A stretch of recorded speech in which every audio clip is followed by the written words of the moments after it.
Hola amigos, ¿qué tal? Nuevamente juntos para seguir desarrollando los diferentes capítulos de este libro. Ser en el hacer.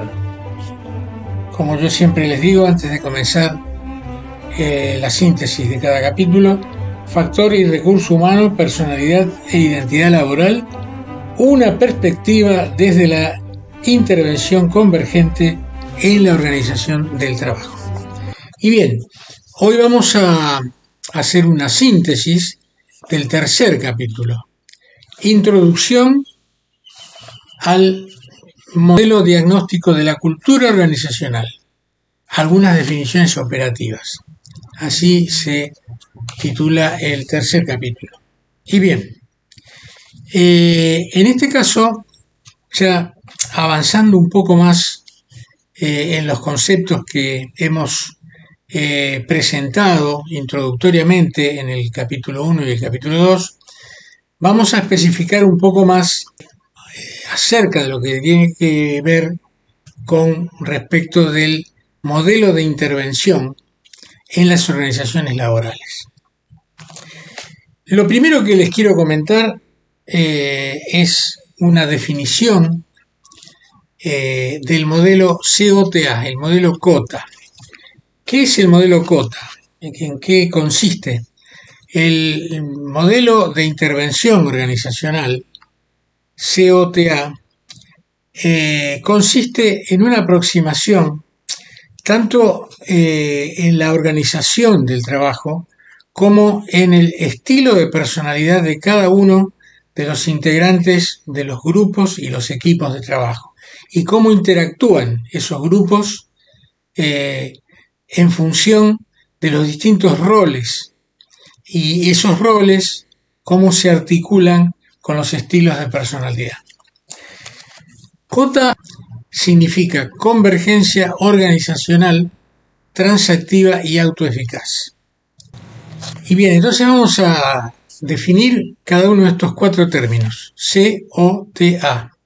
Convergencia entre qué y qué. Convergencia es algo que va hacia un punto. En lo que nosotros llamamos factor y recurso humano. En algunos de los dos capítulos anteriores mencionamos el concepto de ecuación comportamental y decíamos que entre lo que es la persona y el personaje se articulaba el estilo de personalidad. La persona, el concepto de persona, después vamos a ir desarrollándolo en profundidad en capítulos posteriores, alude a lo que llamamos el factor humano. El factor humano tiene que ver, obviamente, con las necesidades biológicas, las necesidades emocionales, psicológicas, culturales y también las exigencias que de alguna manera el rol que cumple cada trabajador impacta en su responsabilidad, se acuerdan los 5 grandes, impacta en su relación con las cosas, con el mundo, en la emocionalidad y demás. Entonces, el factor humano, todo aquello que tiene que ver directamente con la persona, con el nombre de la persona, con el género, si ustedes quieren, cómo esa persona se percibe siendo en el mundo, en relación a su proyecto de vida, en relación a su familia, a sí mismo, en relación al trabajo, si efectivamente es un trabajo con el que el sujeto empatiza, si es un trabajo que forma parte profunda de su identidad o no. Esto es lo que llamamos factor humano. Entonces por eso hablamos de convergencia entre factor y recurso. El recurso tiene que ver con el personaje, y el personaje de rol específicamente. Es decir, cuando una empresa, una organización, contrata a una persona para incluirla en su planta laboral, lo que contrata efectivamente es un recurso más allá de el estilo de personalidad de la persona en sí misma, de la capacitación que tenga, por supuesto, son todos factores intervinientes, pero fundamentalmente, ¿qué necesita? Bueno, necesitamos un vendedor, necesitamos una persona que se especialice en la parte imprenta, necesitamos un tornero. Es decir, se necesita un rol determinado. Después se define qué experiencia tiene que tener, puede ser en relación al grupo etario, si es una persona de determinada edad o hasta determinada edad, etcétera, por cuestiones que pueden ser opinables, pero de todas maneras después se definen las condiciones, los requerimientos, si tiene que tener mucha experiencia en el tema, qué capacitación técnica o universitaria o capacitación experiencial tiene que tener, etcétera, etcétera. Esto entonces alude a lo que llamamos el recurso. El factor y el recurso, digamos, se articulan básicamente en el hacer. Y ese hacer está expresado, entre otras cosas, no solo por la actitud que el sujeto tenga, la expertise que tenga, el saber cómo, sino también por el estilo de personalidad que usa para desempeñar esa tarea y en relación con el grupo de trabajo. Entonces, esto tiene que ver con lo que está dentro de la C, de lo que llamamos la convergencia. Organizacional, porque obviamente alude a una organización. Hay una diferencia que voy a mencionar ahora entre organización e institución. En realidad parecen sinónimos, organización e institución.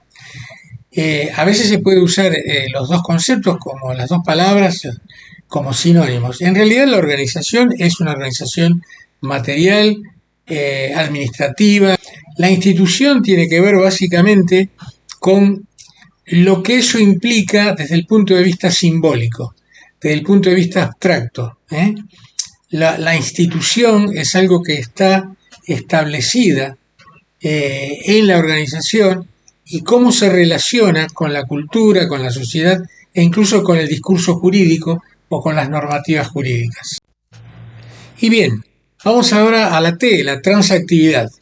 La transactividad es una dinámica que incluye la interactividad, pero la transactividad alude básicamente a la realimentación, al feedback.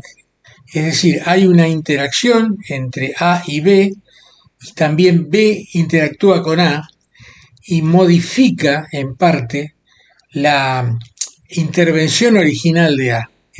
La transactividad implica un constante ir y venir y en ese ir y venir se realimenta lo que originalmente el contenido de uno de los elementos de la interacción y ese contenido se va modificando. Fíjense, por ejemplo, el concepto de diálogo, cuando efectivamente hay un diálogo, que es justamente a través de la palabra, a través de, por ejemplo, dos personas, esto implica una modificación en la medida que se va desarrollando ese diálogo. Es decir, yo digo una cosa, la otra persona puede cuestionar o no lo que digo, lo puede reforzar, lo puede ampliar, lo puede matizar, me puede hacer una pregunta y una contrapregunta, y yo digo, no, claro, lo que pasa es que me expresé mal, o ahora que lo pienso, realmente debí haber incluido esta otra definición para que quede más claro. Esa es la transactividad. Entonces, esa interacción permanente que se da dentro de la organización a partir de determinadas formas de pensar el trabajo, de interactuar, a partir de determinadas formas de intervención en la organización, es lo que llamamos transactividad. Y la autoeficacia, concepto muy interesante. El concepto de autoeficacia es un concepto históricamente vinculado a uno de los desarrollos de Albert Bandura, psicólogo estadounidense, hace ya algunas décadas atrás, que tiene que ver con la posibilidad de autoaprendizaje. Es decir, la corrección que yo voy haciendo en el proceso de aprendizaje y también la forma en que voy interactuando con mis propios resultados. Se vincula también con la transactividad, claro que sí. Es decir, yo voy interactuando a partir de determinadas creencias, a partir de determinados ensayos y error, y voy modificando mi comportamiento en función del resultado que voy obteniendo. Es decir, voy corrigiendo cosas, voy siendo autoeficaz. observo y pienso, no, creo que en esto tendría que haber actuado de esta otra manera, la voy a corregir. Es decir, la autoeficacia no se lleva bien con el dogmatismo, es fundamentalmente pragmática, conservando, por supuesto, los objetivos de alcanzar la meta buscada. Es decir, el concepto de eficacia es un concepto que está vinculado también al de eficiencia y ambos, digamos, la resultante de ambos es lo que llamamos el factor de efectividad. ¿No? Es decir, la eficiencia es justamente lograr la eficacia, es decir, lograr el objetivo buscado usando la menor energía posible y los menores recursos necesarios, los recursos necesarios pero no más que eso, ni menos que eso. Es decir, una persona eficiente es aquella que si se necesitan 5 litros de pintura para pintar una pared, efectivamente usa los 5 litros o quizá poco menos en la medida en que, bueno, logró algún tipo de técnica que ahorró un poco de pintura. Pero si para pintar eso, por las razones que fuera, porque no es una persona capacitada, por su torpeza o por lo que fuera, usó 9 litros en lugar de 5 que se necesitan, ¿ha logrado el objetivo de pintar? Sí, claro, pero desde el punto de vista del uso de los recursos, esa persona no es eficiente, es eficaz porque lo logró, pero no es eficiente. Es decir, que la relación eficacia-eficiencia ha tenido un resultado de efectividad muy bajo. Y bien, hasta ahí entonces la definición del modelo Cota. El modelo Cota, por supuesto, tiene en cuenta, como dijimos en varias oportunidades, el estilo de personalidad del trabajador. Y eso es muy importante porque ya hemos definido lo que es cómo funciona la personalidad en relación al contexto, en relación a lo que el sujeto utiliza para interactuar consigo mismo, con los demás y con el entorno.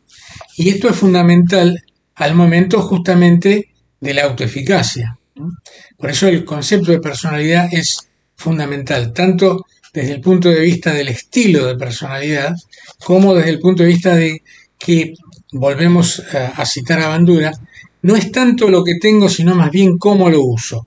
Esta es una definición muy interesante, es una afirmación muy interesante de Bandura.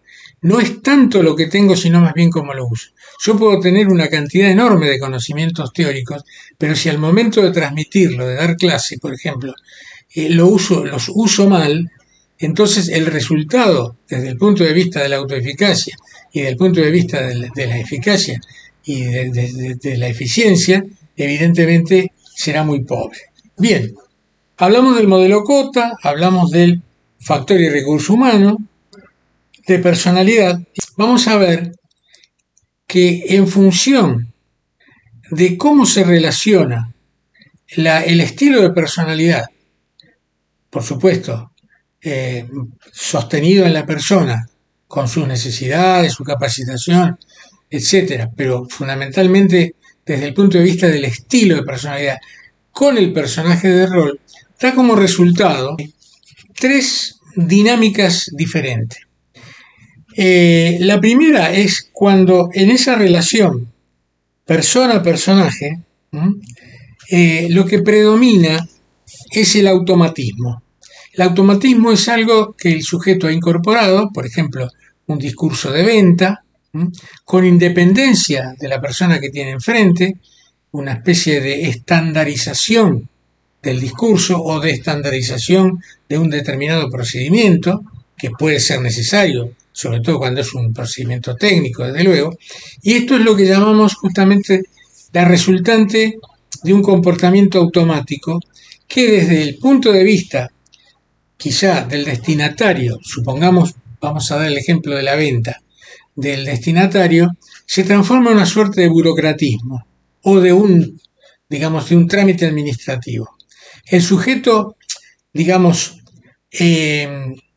hace prevalecer, aunque pueda resultar incluso ilógico o no pragmático desde el punto de vista de la situación, hace prevalecer un discurso dogmático, absolutamente automático, sobre el sentido común.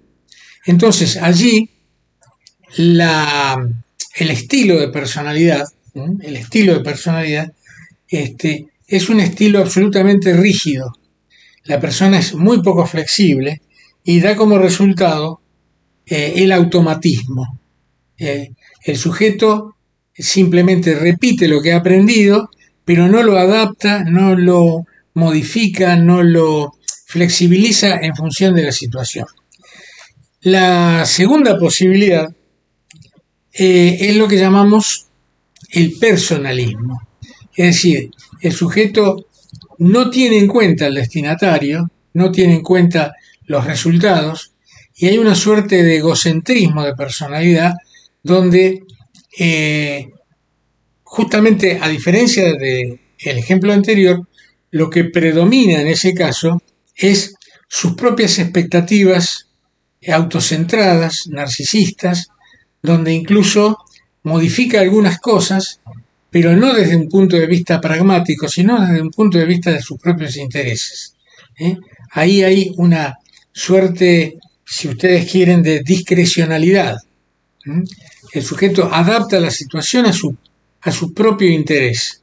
Por ejemplo, vamos a dar un ejemplo concreto. Está atendiendo a un cliente o en una institución, un trámite y demás, ve que ese trámite se va a extender, él necesita hacer otra cosa, o está cerca de su horario de salida del trabajo y demás, entonces, digamos, entre comillas, inventa una situación o la posterga, dice, no, acá lo que pasa es que habría que profundizar un poco más esto, mire, vamos a hacer una cosa, ¿no? Venga mañana o venga pasado mañana, lo vemos con más detalle, porque yo acá ahora no tengo los datos necesarios, es decir, lo va dilatando, lo burocratiza también, pero en ese caso es una pseudo burocratización, así se dice, en función de sus propios intereses. En el primer caso, habría algo así como un sometimiento pasivo al discurso de la organización, al discurso bobo, tonto de la organización. En el segundo caso, hay justamente una discrecionalidad, hay un uso de la situación en mi propio beneficio. Y el tercer caso es el caso deseado, digamos, porque es lo que llamamos funcionalismo, donde justamente la capacitación, el estilo de personalidad puede tener la posibilidad de una modificación, una adaptación técnica al otro, al interlocutor, en ese caso, y entonces allí lo que predomina es un uso instrumental desde el punto de vista técnico para lograr el objetivo. Y no hay una manipulación del destinatario en este caso. Sí hay un reconocimiento del otro, de sus necesidades, y en función de eso yo voy adecuando mi asesoramiento. Es decir, cuando un técnico, por ejemplo, un trabajador social, un psicólogo, se conecta con el destinatario de su trabajo, con el otro, con el interlocutor, por supuesto que su personalidad básica no la modifica, pero ¿qué pasa?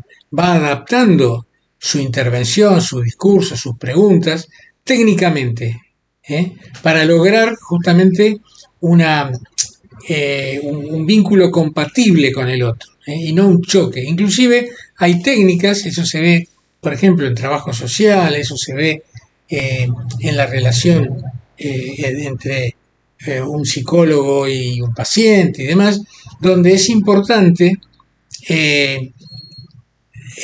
modificar alguna forma propia, espontánea de personalidad, para adecuarla a una personalidad de un personaje técnico. Voy a dar un ejemplo. Esto lo hemos visto mucho en la carrera de trabajo social, por ejemplo. Si yo la persona que tengo enfrente es una persona sumamente expresiva, sumamente discursiva, extrovertida y demás, y yo espontáneamente también, digamos, fuera de mi trabajo, comparto ese estilo de personalidad, puede producirse en ese en esa entrevista puede producirse un ruido, puede producirse un choque, puede producirse una potenciación que deja fuera lo que a mí me interesa como técnico, que es recopilar información. Entonces, ¿qué hago? Modifico mi estilo, lo modifico técnicamente en ese momento, es decir, como si fuera un personaje, como el personaje del actor en el teatro, modifico mi estilo y disminuyo la extroversión para permitirle que él se exprese. Puede darse el caso contrario, que es una persona muy introvertida, muy tímida. Yo tengo que, digamos, sobreactuar de alguna manera, es decir, ser más extrovertido, hacer más preguntas, motivarlo, incentivarlo para que pueda hablar más. Bueno, este es un funcionalismo con objetivos técnicos, donde justamente si el objetivo es recopilar información del entrevistado, lo estoy logrando. Si el objetivo es saber las necesidades del comprador para ofrecerle el mejor producto, lo estoy logrando. Y bien, vamos terminando con dos conceptos que tienen que ver ya con la intervención, específicamente. Por ejemplo, la intervención de un gerente, de un coordinador de grupo y demás. Tiene que ver con algo muy interesante que es no solo la participación activa dentro de un grupo de trabajo, en mi relación con el objeto de trabajo, con la tarea, sino también con un concepto que es el protagonismo. En general también se suele eh, asimilar ambos conceptos, protagonismo, participación. Son conceptos diferentes en su esencia. La participación es ser parte de algo. Yo puedo estar caminando y de pronto hay un siniestro y me acerco a la cantidad de gente que está observando y puedo preguntarle a la persona que está al lado algo, observo, soy parte de, participo, así como podría participar de una asamblea, ¿eh? De un consorcio, estoy ahí, soy parte. En una obra de teatro, soy un espectador, participo no de la obra, del desarrollo de la obra, sino que participo de la relación entre el escenario y los espectadores, soy parte. Ahora, el protagonismo tiene incluso una etimología, una significación, la palabra muy diferente. Ya no soy parte pasiva, digamos, o relativamente pasiva, sino que justamente soy parte activa con capacidad de modificar el resultado y la dinámica. Protagonos, es decir, hay un esfuerzo y un sufrimiento, entre comillas, ¿no es cierto?, hacia adelante. Hay un esfuerzo hacia adelante, protagonizo. Por ejemplo, en una asamblea que se está hablando de determinada cosa y va hacia un determinado resultado, yo intervengo y digo, no, yo quiero aclarar esto. Hay una información muy importante que nos muestra que esto que se está diciendo no es exacto. Y doy una información nueva y modifico ese debate, modifico el resultado, modifico una votación, supongamos en un consorcio, etc. El papel protagónico dentro del teatro, obviamente, es el actor.